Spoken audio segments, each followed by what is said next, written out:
Welcome to another episode of the Esports Next Podcast. It is my pleasure to be joined alongside my co-host, the lovely Megan Van Petten, founder of the Esports Trade Association, to have our special guest, the two-time winner at Esports Next 2024, Titus Walker. Welcome to the show. And I got one question for you to start out. Where are these trophies? Where are the trophies? Do you have it within reaching Yeah, I distance? do. I do. Thank you so much for having me here. I'll show you. Here, didn't expect this one, but all right. So hold on. Bear with me. I'm in my closet. You gotta zoom All right. in, but I only got one of them so far, but it's up on that. See it. You can't really see Go it, grab but that thing. Go grab yeah. that. Bring All it, right, all right, all right, all bring it right, all over right. Hold here on, for I'll grab it. the camera. Now We I got to gotta make get sure. Hold on one second. he'll be right back. Megan, Titus was such an inspirational person at the conference this year. What was your take on just Titus' presence, both at the elevator pitch and then also at the award show? That's nice. Yeah, I've You got it. know, I have never seen someone take home a show like Titus did. And it was, it was his night. It was, he just was so gracious. And sometimes that just happens. We've seen award shows where certain, celebrities or whatever, they're up a couple of times. And that I've never seen in so many award shows that I've done, dozens. So Well, it it's was definitely the first time at Esports Next. it was the first time I did That Sports somebody Next. had take two. I was about to say, Titus, get off the stage, brother. Give everybody a little bit more time. Yeah, I wasn't sure what to expect like going into it. Thank you again for having me and yeah, like I was so excited to receive just one award at all and the way the email was written, I wasn't sure I was even going to get an award because it said you were nominated, so I was like, oh, does that mean like we're gonna vote here or like does this mean I actually won the award? I didn't know what to think, but I was very, very happy that I went. It was, again, it's my favorite event that I've ever been to, and I'm very serious when I say that. Like I've been to a lot of them, but this one I felt like the right people were there. You guys do a really good job of kind of curating who's there, and maybe you don't do this, and this is organic, but it was definitely like a really, really good event. I mean, it's something that I will frequent. I will definitely go to again. Even if I don't get, multiple awards or even one award, it was totally worth it, and I'm very, very happy that I went. And yeah, I mean, it just so happened like I was on the phone with we're doing something with NASCAR, and I said I was going to Chicago, and Nathan, who's the chief revenue officer with the RTA, Yeah. um, he was like, "Oh, you're not going to the NASCAR event, are you?" And I was like, actually, yeah, I am."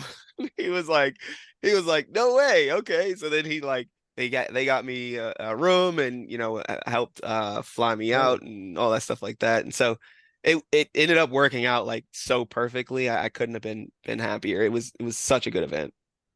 I love to hear that. This year's event came together. Megan, you can tell this story better than I can, but the high level is really the way that everything came together.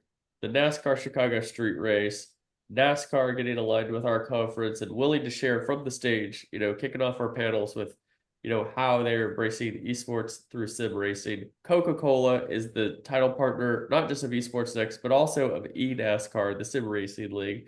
Jesse Iwuji, who's part of the E-Racing Association, co-founder, they hosted us there at the event. He came to speak on stage next to Crim6. Crim6 just started doing physical motorsports racing, which is the perfect timing and an opportunity to induct him to the ESC Hall of Fame to just celebrate all he's accomplished in his career. And, I could keep going, but Megan, I'm curious from your perspective, you're boots on the ground there in Chicago. You are what really makes this whole thing work. What was all this timing coming together like for you? Honestly, there's times in your career, like Titus had, where you say to yourself, "Oh, I am in the right place at the right time," and you just know you're on course. You know that what you're doing in life is just working. And it's so hard for me to see when people's lives aren't working, because I just love helping people in business make their life work as a business psychologist. I mean, that's really, my claim to fame. So when things like this come together in community, with community, I can't help but to get out of the kitchen. Like I can't, I want to just be right there. And I just can never find myself over to the front reserve table as hard as I want to. It's just a blessing. It's just an honor. Like honestly, it's a privilege. I worked a lifetime to say one day, one day, one day. But the whole way that I drove my life was similar to Titus's. I was always checking in. Like, is this working? Is this a vibe? Go toward the vibe, and pivot and shift. But John, I have to say, like, you're the one that brought this whole idea. You were the one that coordinated this. You're the chairman. So I honestly, like you were the main driver behind the strategy of bringing this together. And, they're also your clients, some of them. And so it was Sure. it's just perfect. It's just so, so priceless, Yeah. speechless. Yeah, it's just something that you could not replicate it if you tried, bringing all those things together. And Titus, having a successful business yourself, I'm sure you know a thing or two about the timing, the right time, the right place, and how to maximize those moments, right? I want to get into a little bit about Ultimate Endgamers League here so people really understand what you're doing. So why don't you give us a high level of what you do there with your league, and then I'd love to get into kind of that origin story of, you did some posts after winning this award, really reflecting on the moment, where you've come from, what you've gone through to get where you are today. Would love to hear that story, but first, what is Ultimate Endgamers League? Yeah, it's the UFC of gaming, of the gaming world. That's kind of how I look at it. UFC kind of combines all of the different fighting styles, boxing, jiu-jitsu, wrestling, right? And creates this one sport where kind of the best man wins. It's just like you can go in and you're gonna really have to be able to do all of those things or none of those things if you want to lose. And that's kind of how we did things. So we created this gaming league that encompasses all of the genres of gaming: fighting games, sports, racing, strategy, and shooting games. And then there's a single competition where you're going to play each other in all of those categories, and the person that wins the most of those categories wins. That's incredible. Who do you see? Because obviously everybody's got their main genre, right? Yeah, Like, what do I play the most? What I compete the most? yeah. Do you see a certain main genre typically win, or is it relatively random? Well, it's so I see gaming as kind of linear in the fact that it's all gaming is the same. There's only so many buttons on a controller or a keyboard, right? And so Huh. it's just different graphics and different rules. Yeah. And so I think like the genre that requires the most skills um is a shooting game. So you're gonna have a lot of hand-eye coordination, a lot of precision, a lot of movement, a lot of strategy. In most shooting games, like a Halo, or a sometimes maybe a Call of Duty, but mostly like Halo, Overwatch, those types of games require a lot of different skills. Right. Whereas Valorant is very much hand-eye coordination, which is why like you aren't necessarily just because you're good at Valorant does not mean you're going to be good at Halo or Call of Duty or anything, because there isn't really Right. much movement in Valorant. It's all angles and like holding an angle and then getting a shot off. So I would say shooting game players that play specific types of shooting games normally grow very rapidly in the league because they can translate those skills into other games. Very interesting. And what gave you this original idea for this? I mean, I'd imagine you're growing up as a gamer, you're looking at the landscape as you become an adult and a business person, and you're looking around. What were you thinking? Wait a minute, why are we not doing this? Or did something else spark that? I think my background in real estate. I did real estate development. So I'd go in and build a community from land, right? You go in, you plot the land and, figure it out. And we did everything from a 10 home community to a 2,000 home community. And so coming from the real estate background, when I got into esports, I did a ton of research, and the research kind of found that the average gamer plays 24 games a year. And so I started thinking about that and wanted to create a competition, or wanted to do a competition that kind of played multiple games. So I started searching for one, and there wasn't one. So I was like, okay, I guess I have to create it myself. And the more I started paying attention to the way things were done currently at that time, so it's 2019. So it's kind of like right before peak gaming, right? When billions of dollars is being thrown around in the market. Right. And all of the leagues focused on a single game, which to me was kind of like, building a house on land you didn't own, because that if you don't own that game, then you don't own any of the community that comes in to play that game. And Right. so that was kind of those two things, kind of ownership, wanting to own the community that I'm creating, and then wanting to create something for the average gamer, is kind of how those two things came together and culminated to what the UEL is now. Interesting. Have you ever competed in the league yourself, or you stay Uh, behind the scenes? So owned one of the original teams, well, like and so I coached that team season one and won a championship. That's my claim to fame. I only have played in like staff games where it's like the staff versus the professionals. Otherwise, no, I've never played on a team. It would be fun for sure. I always have a lot of fun when I do get a chance to play, but now I'm like, I'm washed. Like even then I was washed, but the gamers in our league now are so freaking good that yeah, you don't stand a chance. Even if you're a professional gamer, you still don't stand a chance.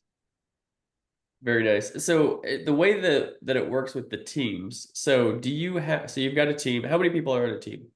And it's a roster of 18 players Okay, on every team, and only seven of them, up to seven of them, can play in a single match. got it. And then do I have like my Halo guy is playing Halo, and then my Street Fighter guy is playing that game, or is it each person is playing all of these games? Well, hopefully you don't have a Halo guy, because if you do, you lost already. But no, like everybody really That's has. shade. Yeah, yeah. No, it's just it's not even that. It's more like, if somebody specializes just in a single game, then you're Yeah, gonna lose, because there's 32 other games that they have to play. So right. to Yeah. answer your question, no, there isn't a Halo guy and a Street Fighter guy. There is sometimes you'll have genre specific players. They play, just Yeah, shooting games, or they play fighting games or whatever. But now we're kind of so deep into it that if you don't cover like two genres at least, you're not starting, right? Or you're not playing, you're not getting paid. So most of the players that are joining now understand like they have to cover a lot of ground, and pick up new genres, and a lot of them have a lot of crossovers. So like shooting games cross over really easily into racing games, believe it or not. So because they both require a high level of precision. that Um, makes sense. yeah, and fighting games cross over in strategy games really really easily. And so normally a person that comes in playing fighting games can play strategy games, because there's so much strategy to fighting games. It's basically rock paper scissors in most cases, right? In a Right. fast-paced environment. So Yeah, um so a lot of times if you have one genre, the coaches and the trainers can teach you to play another genre that has easy crossover. Mm. Um, and then from there you can pick up other ones if you're motivated enough and driven enough. What's your favorite game? Good question. You're the best Uh one. yeah, yeah. Um, my favorite game is Mortal Kombat, for not for the reasons that it's not like I just love playing Mortal Kombat, because I don't play it much. That was the first game I was introduced to by my father. And so it was a game that I connect with a lot, because it was a game that like it was Yeah. my introduction into gaming, and like it was something that I could compete. Why I fell in love with gaming is because I'm 4 years old, he's however old, and I can compete with him. Like we're going back and forth on this game. And so it's like I'm somehow at the same level as him, even though in everything else in the world possible, I can't compete, That's right? cool. Yeah, So it that's I think was, so my cool. my son would definitely relate with that because he's way better at Minecraft than I am, yeah, you know. Yeah. That's so And fun to have kids win for real. yeah, yeah, I beat him up when we wrestle. Not actually, but throw this kid around safely. yeah, yeah. But he It can must definitely take me to task on some games. Yeah, it's a it lot of must fun. be weird for dads when the son gets bigger or whatever. Like it I'll tell you For what. sure. Oh my gosh. So for some reason, and this is so funny going down this tangent, but for some reason, little kids all have this move, at least little boys, the jump to the knees, like right on your back. Like they just love to jump as high in the air as they can and just land on their knees on you. And until they're like 4, it's fun and cute Yeah, and you yeah, feel like Superman. yeah, And then one day, it's like, bro, you can't be doing that anymore. Yeah. yeah. They definitely all do that. Boys and girls, they all do that for sure. Yeah. Yeah, I try to ratchet up just like a little bit, like how hard, you like throw them or you give them a little punch or whatever. So, yeah, all in love, of yeah. course. No, my But, my real my real favorite game though is Fallout. That's like my all-time okay. favorite. Yeah, I love Fallout. I was gonna ask you a question about Mortal Kombat as I was trying to get past the visual of you at 4 years old playing Mortal Kombat. Yeah, But, yeah, yeah. I is- can't uh, say like it wasn't great parenting, but I would say that no, it panned out fine. So that's good. it worked out fine. What's your favorite fatality? Well, I like anything that has to do with oh my gosh. Now I'm forgetting his name. My players are gonna kill me. Oh no. I like Sector, Cyrax, but my favorite is Cabal. Sheesh. Anything to do with Cabal. Like I just love how Okay. fast he is. Okay. So and his hooks, like I love that. I'm really pretty good with Cabal too. My yeah, nobody would agree with me, but yeah, I'm pretty good with him. You're pretty good in your own mind. Yeah. That's fantastic. What are you looking forward to with Ultimate Endgamers League? You have, you've developed a strong league. You guys are growing fast. What are, what's the goal here? What's next? Man, I have always said the same thing to that question, and it's I want the players to be paid more than NBA, NFL, Mm, MLB, like because it's a bigger industry. There's more people playing it. There will be more people watching it once you can create something that is actually entertaining for them to watch.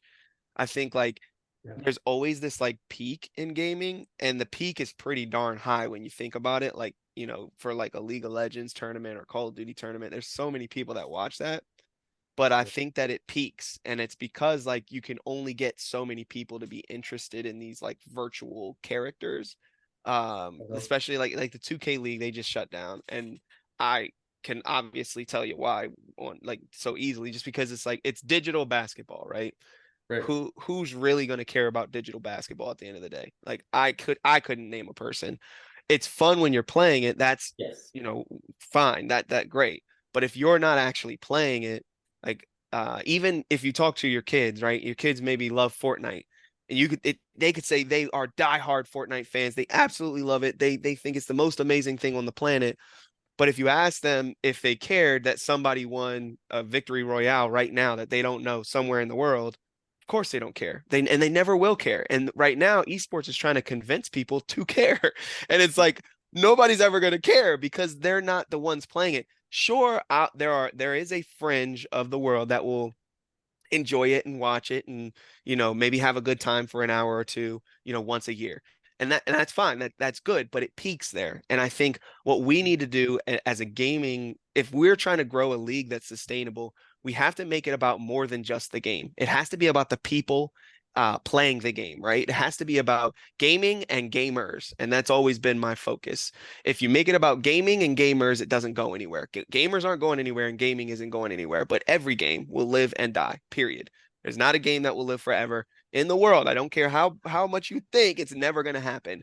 every game will have its cycles and live and die. And so it's important, if we want to create something sustainable, to have a league that is sustainable without the game, gaming and gamers. And then that will bring the people to the game, right? I think that basketball is nothing without the stories around it. And it spent, I don't know, 30, 40, 50 years being nothing until, Magic and all the storylines came out that people started to care about. The Star Wars like story that they created with Magic and Bird, right? And those types of stories built that made people want to engage. People got invested in it. Yeah, esports can't really do that because you got to peek this corner every time, and you got to who cares, right? Like, you're not in that world, you're not actually being shot at, and neither are they. And so why would we care? And so it's getting past that peak. It's going to require people to create something that is about gaming and gamers. And that's my dream, to create a world where gaming and gamers matter, and we create something sustainable for every single person involved, whether you're a viewer, a commentator, a player, a coach. Everybody can have a sustainable career in this thing that we know is going to be successful. Everybody knows it. Nobody's going to deny that, but we just can't figure out how to do it. Yeah, it's a really good point to get people invested in the stories of the individuals themselves. I'm reminded, years and years ago, I had lunch with Hector Rodriguez when I was at GameStop. And he shared with me how he built the Green Wall, the fan base for Optic, which is arguably the strongest of any esports team, Call of Duty for sure. And he said, I knew that if people knew us, they would become fans and they would be invested in our stories. And so he said, we wouldn't win the tournaments because we weren't good enough, but we had the fans because they knew us. So he said, through our content, through all these vlogs they've done for years and years and years, people get to know the person. In fact, something that I thought was amazing that they've had the opportunity to do over there is a lot of non-gaming content. They create a lot of content where, like, at the Chicago Optic House, they're racing through an obstacle course in the backyard. Has nothing to do with gaming, but it's people you're invested in doing something that's entertaining. And then over time, because they had the fans, then they got the eyeballs. Because they had the eyeballs, they got the sponsors. And once they got the sponsors, they got the money.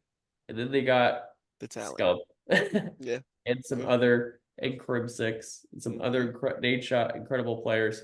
And then they got the championships. And so you even see that in their model now, the way Scump's doing his watch party and all of this other stuff. You have a number of creators who are no longer on the stage, but they still have careers and they have a following because through their content strategy, people have got to know them. And it sounds like you are proposing something similar for the industry as a whole to embrace more broadly. Yeah. And I think that also, though, there has to be a story inside and outside of the game, not just outside of the game. Because before, it was a lot easier. Not easier. We'll say there wasn't as much competition. It wasn't as dense as the industry is now, with people trying to mimic what Optic did, right? And so having doing the same thing Optic did is not going to get you anywhere, realistically, right? Just like doing the same thing FaZe did isn't going to get you anywhere right now. Not in this industry, not in this climate, right? Or it will, and you'll be 1 in a billion, right? But what we have to do is kind of redesign or rethink what that new model looks like. And I think the new model looks like, in the game, the storyline is there, it's built in, and that's what people are coming for, right? Like, they're coming in because they don't know what game's going to get played, they don't know who's going to play it. They get to see, like, the mix-ups of, they Tekken's up, but they don't put their Tekken player in. They put this person in because they think this person, and all those mix-ups, that storyline of what type of player is this, even down to like, this is a Fortnite, or this is a shooting game player. That's a part of a storyline that doesn't exist anywhere else. So it's like, it's fun. It's like, oh my God, they're putting in their shooting game players, and this is a fighting game. What's going to happen, right? And they're playing against fighting game players. Like, that in itself is its own storyline that people can follow and enjoy, and not know what's going to happen, and then maybe get an outlook or something happens that you didn't expect. And so it's that underdog, the ability to have an underdog in the first place, which is again hard to find in esports because all you gotta do is peek the right corner. All you gotta do is, hit the right hole at the time. It's just so yeah. So I think finding finding the new wave is as important as understanding what the old one was, right? Optic caught a wave and they did it really well. I think the new wave is creating the story in the game. And that's the wave we're riding. Very interesting. Well, I think something that's interesting as well that you've been doing is, when we talk about these big esports numbers, we don't talk about them broken down by title, right? So you're like, there's so many hundreds of millions of esports enthusiasts globally, right? This is where someone like an Overwatch or an NBA 2K league struggled because the investors and the sponsors, etc., were promoted, hey, these big global numbers. Yeah. They weren't saying, okay, how many of those hundreds of millions of people play this game in this city? Yep. You're reaching dozens of people. Yeah. Yeah. Your market, if you take 10% of the market, if you take 10%, you'll get one person. Yeah, no. That is like share a little bit about that, that the process of coming up with that idea, but also kind of the result of, engaging all gamers rather than just esports enthusiasts of fill in the blank title. Yeah. So when we first started, I was researching like the biggest games, and I'm looking at the total market. Everybody knows total market, 3 billion people, whatever. But as I look at the total market, then I start breaking it down. I'm like, okay, the biggest game, let's say the biggest game in the world has even, let's say 10 million players, right? That's such a small portion of the market. And I used to always think like, why would I go after that portion specifically when I still could chase the whole market? I just got to find a way to do that. Like, how do I combine? Because if I can capture 33 markets every 6 months, which is what we do, 33 different games every 6 months, we're going after 33 different markets every 6 months, right? And then once those markets come on board, they're not necessarily loyal to the game, so they're loyal to UEL. So they'll kind of follow us. We become the market that they follow. And now it's not just like, oh, we have every season when we reveal the games, we do this thing where I will do a teaser and I'll say, if we get 3,000 retweets, I'll release one of the games for next season, right? And then everybody goes on and everybody's retweeting. Or I think last season was we did comments, but this season for the first time we did where you could pay to get early. You could pay us and we'd give you an early release, and we met the goal within minutes. It was just like we said, 50 subscribers on a live. We went live on a channel that had no followers. We just let everybody know, hey, we're in this channel. It was on a new show that we had coming out. And yeah, we had 50 subscribers within like 5 minutes. And we were like, all right, we'll do another, if you do another 50, we got another 50 right then. So it was like, but they were paying just to be able to see what games they should be playing, right? Ahead of time. And that type of like, even like I said, the story behind that, the market behind that, the ability for developers to be able to promote their game through something like that, I think is what the entire market needs. So it's not just the gamers that are getting something special. The developers, when you have 50,000 games developed last year and only 5 breakout games in the entire year, that's a really, really bad margin, right? Like, again, like you said, all those investors that invested in that 50,000, whether it be the person that built it or an investor that bought in, they all were sold the 3 billion gamers, right? That's the market that everybody was sold. But how much of that market can you actually grab? Oh, well, only the people that play shooting games. Oh, and only the people that play shooting games like Call of Duty, and only the people that are willing to step away from Call of Duty to play a shooting game kind of like Call of Duty, right? So then you end up narrowing that number from 10 million to 10, right? And then from there, it's like, okay, well, how many of those 10 are going to stick around when they log in and there's nobody to play against? Because at the end of the day, we're all there for community, and that's it. If we have a community playing the game, we'll play the game. And when I'm talking to developers, I always say the same thing. I'll say, it doesn't matter if you can get me to play the game. you have to get my friend. If you can get my friend to play the game, I'm playing it. It doesn't matter because my friend's playing. So now in order to play with my friend, I'm going to play the game. And that's what gaming's all about. It's community, right? And so what we give is a built-in community. We have a community of people that all support, that want to play, that want to participate, that, you know, practice and master that game that you want to promote so badly. So I can give you a immediate, you know, 600 gamers playing your game consistently, so that when you market to that someone else, those 10 people that you get elsewhere, when they come in, there's a blossoming community of people playing that game that are trying to master that game, that then you can become a part of that community. Love that. Yeah. And it took Fortnite, like if you think about how Fortnite did it, they did the bot system, right? They were one of the first to do bots like that in that fashion, where you're thinking you're playing with 100 people or 99 people and it's 99 bots, right? And you don't necessarily know the difference because they made the bots kind of smart enough, even though they miss every shot, right? But you know, in your head, you're just playing so well, and it's so amazing, when in reality, like, nobody else is actually playing with you, but the bots are doing emotes like they are, and you know, you're thinking you're you know, playing real competition. But that's what people are there for. They're there for that community feel. And if you can capture that, then you can build a community that lasts. Yeah. Well, in addition to the award that's right over your shoulder there, the Esports Leadership Award that you was well deserved. You also won the elevator pitch competition. This is really the brainchild of our co-host here, Megan Van Petten.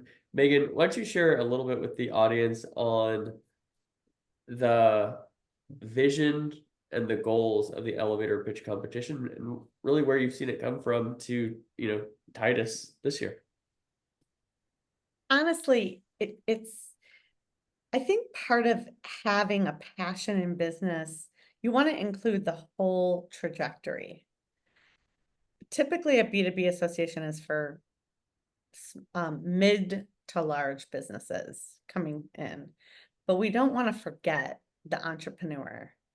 Or you know, Titus has already raised a lot, so he's a little, you know, he was a little bit more advanced, but that's another thing.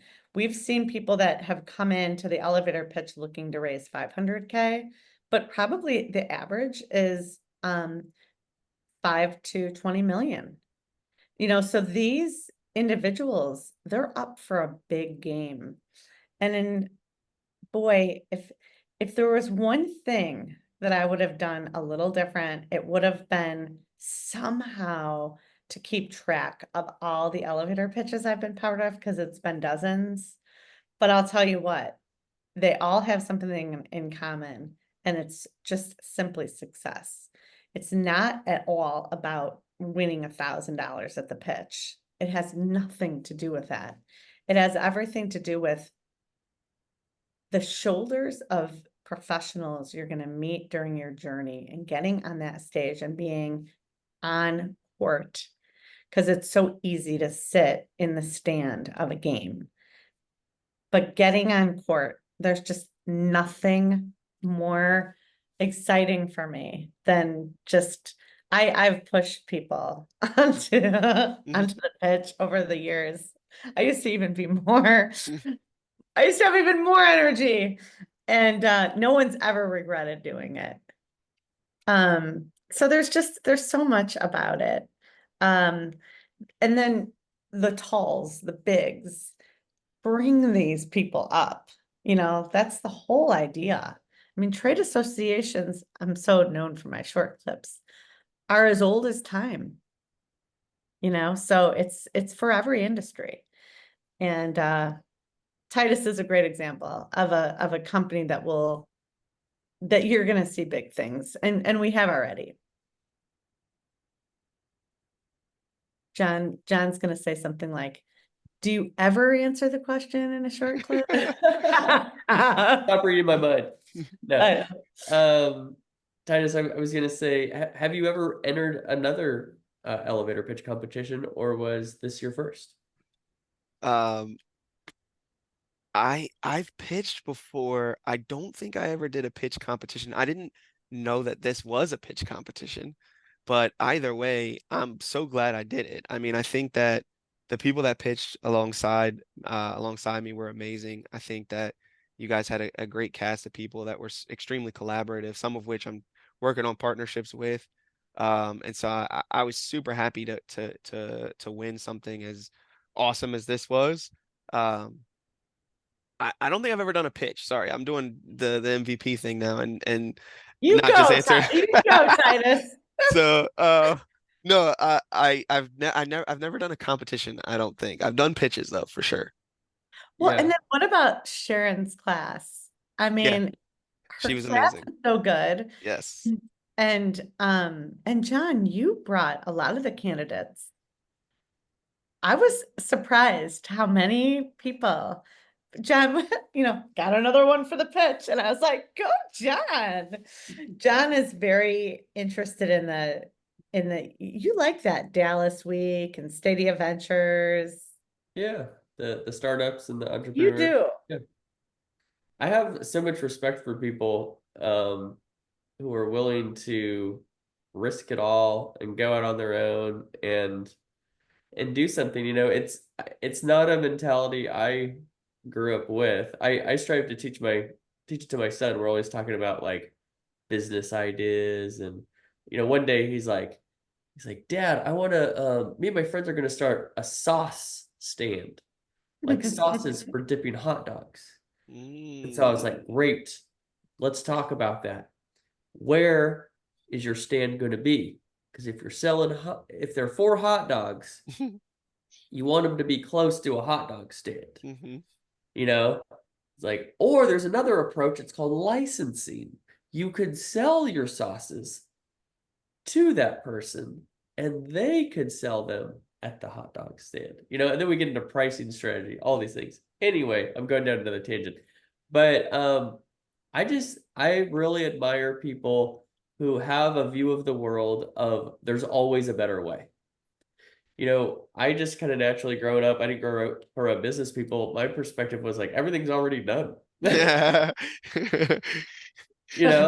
And I remember actually when I moved to Orlando, my first entrepreneurial really experience, I was living with the owner of the skate company that I was sponsored by. And I wanted to get some shirts made for our company.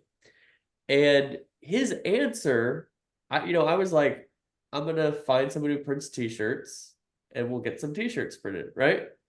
He was like, why didn't you buy a screen printer and then you could start a t-shirt business? I was like, what?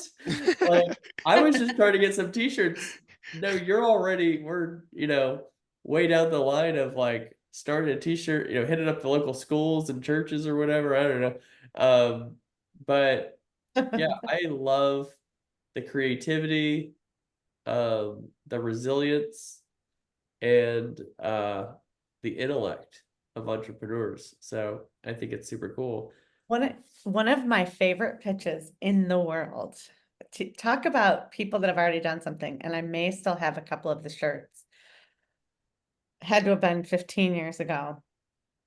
The guy came up with smack talk for every football game on Sunday. So it was like, and the t-shirts were great. They were the best quality, but it was like real-time smack. Interesting. See, and yeah, that was one of my favorite pitches of all times. And then the next year he had his shirts at our conference.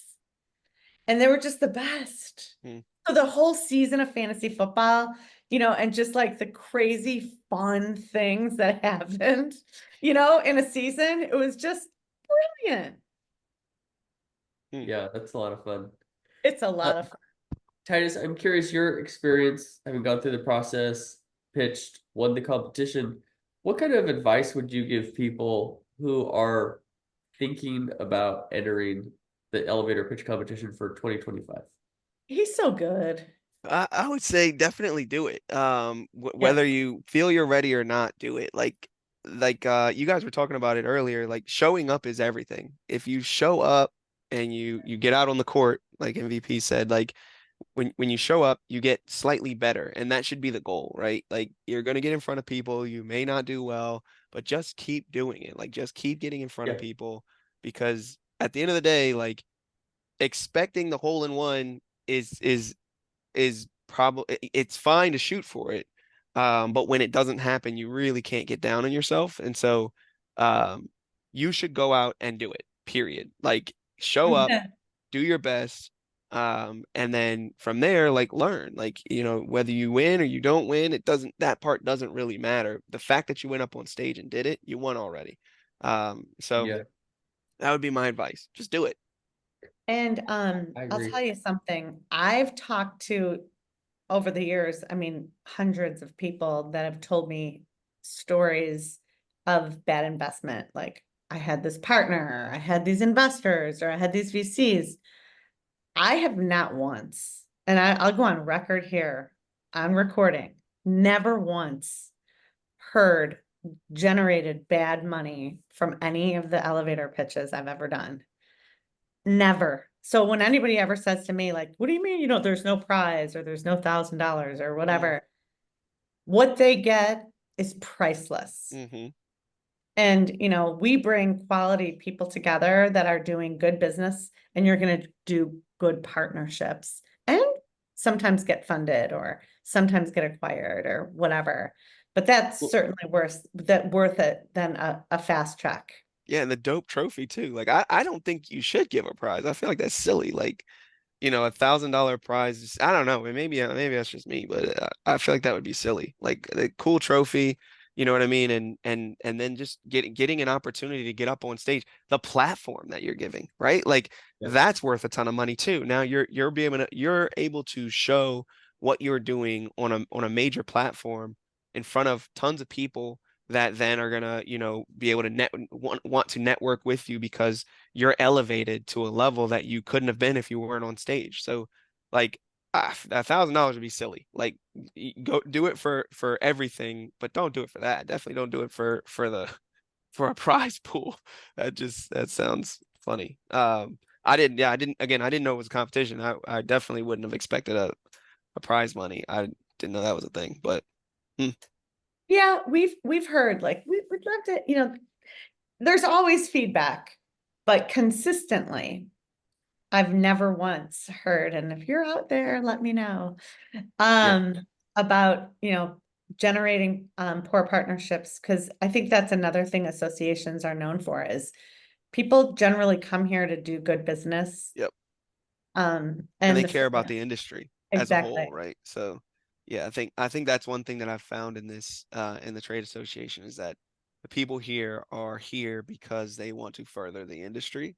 And so yeah, they're open, even if they're not open to your idea, they're open to ideas that will further the industry and they're willing to support even if through like word of mouth, which is really all the support you need if you have a good idea, right? And so yeah. yeah, that's been my experience. One thing that I was thinking about a while back when, all these layoffs were happening at the beginning of the year, there's, a tougher narrative developing around esports for the time being, the broader economy and such. One thing that went through my mind, and it relates to our members, was I fault no one for leaving an industry because they have to pay their bills, right? I mean, it happens. You're passionate about esports, your job goes away, you got to provide, and so you did something else. I fault nobody for that. But in this time when the industry and the economy is harder, it tells you a lot about the people who stay in it. Hmm. Mhm, Because yeah, when everything's great and the VC money is flowing and everybody comes in, you've got a lot of bad actors, and yeah. you might wonder about people's motivations and such. But when it's tough, really quickly tells you a lot about those people, and those people are the members of the Esports Trade Association and attendees of Esports Next, and that's what really has developed into this incredible networking and this spirit of supporting each other. Of course, we all need to hit our KPIs and make our personal sales and do those things. But what I love about our community is they have an approach of what can I do for you? Yeah. You know, if I understand your goals and I listen, I have a better understanding of how I can also be successful, how we can collaborate and do things together. Or maybe I can't help you, but I know someone who can, Yeah. you know, and I think it's been wonderful to see that really take shape and take hold in our community.